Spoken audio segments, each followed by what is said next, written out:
one interpretation. I'm not trying to discredit historical records, but historical records are just the writings and inscriptions and hieroglyphics of another age, another time period. You're still looking at it through the lens of the individual who wrote it. His understanding of the event, how it took place, why it took place, what the significance of it was, symbolically, spiritually, whatever else, because they were very religious in ancient times. But from their point of view, yes, that's how it was. So they wrote it down for us in their writings, in their cuneiform writings, their clay tablets, their scrolls, and they hid them so we can find them later on in archaeology. And but that's from their perspective still, and they describe the events that took place, and much of it's actually happened, but they give the reasons why it happened, and they say it was attributed to the gods or their god that did it. God intervened in the situation, pulled some strings, and so they wrote down. They also say the future. They say things about the future of these nations and how they'll end up eventually, given enough time. And it says it's because of their sins and how they managed their lives and how they behaved and they brought it upon themselves. And that's their interpretation. That's how they perceive it. And there's nothing wrong with that. Everybody's entitled to an opinion, especially if it's a sound opinion, an opinion that's based on reasonable facts. Reason, and if it's reasonable, if it's not outrageous.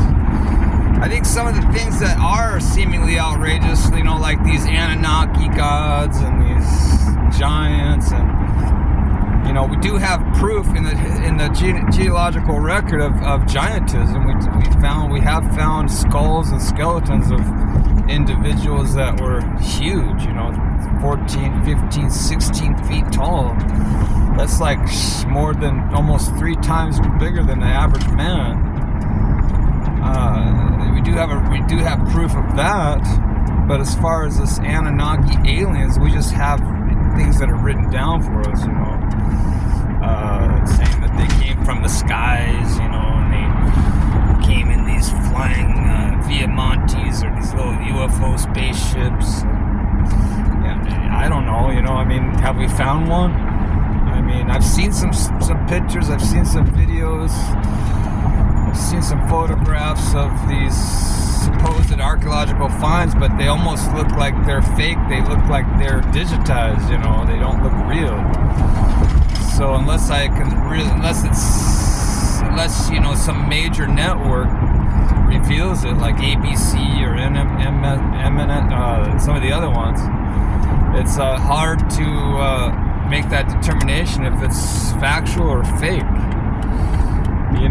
When you have just a private or just an insignificant little media company or whatever do the story on it, you almost got to be kind of weary or leery of it, because it may be true or maybe not be true, or just maybe it's fact mixed in with fiction, non-fiction mixed in with fiction.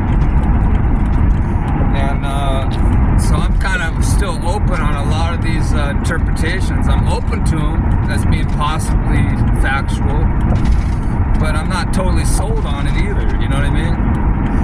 I look for hardcore evidence in order to believe it. I used to grab onto stuff when I was younger, but I was never like occultic about it, you know what I mean? Yeah, I'd say, yeah, I believe it, but be really, really excited about it for a little while, but then I kind of either shrink back from it or I start doubting or second guessing it. And that's some of that's actually okay, because that's what kind of prevents you from being a gullible person. You don't want to end up in another Jim Jones cult or some other Heaven's Gate cult. Those guys were completely those people were highly intelligent and educated and academic. How could they not have any personal discernment, or how could they not have any kind of ability to make a reasonable evaluation and say, hey, this guy was kind of saying some stuff that was reasonable, and now he's saying stuff that's not reasonable. You got to be able to differentiate between what's right and what's wrong, so you don't get duped, you don't get deceived, you don't fall prey to some of these gurus, either religiously or politically or philosophically or whatever. You don't want to become just a follower of a cult, some guy trying to make you drink his urine, or he wants to have your wife among like many other people's wives. That's what some of these cult leaders do.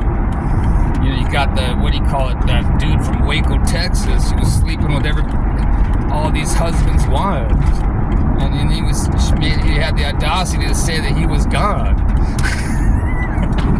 I mean, what other examples can we point out? Those are kind of extreme examples, but people are just trying to find themselves. They're lonely. They want something to cling on to. They want something to. They want something that that holds promise to them. Something that can give them at least more than an ounce of hope. They want to feel, like they have purpose and meaning and value. Maybe they didn't get that when they were younger. I don't know.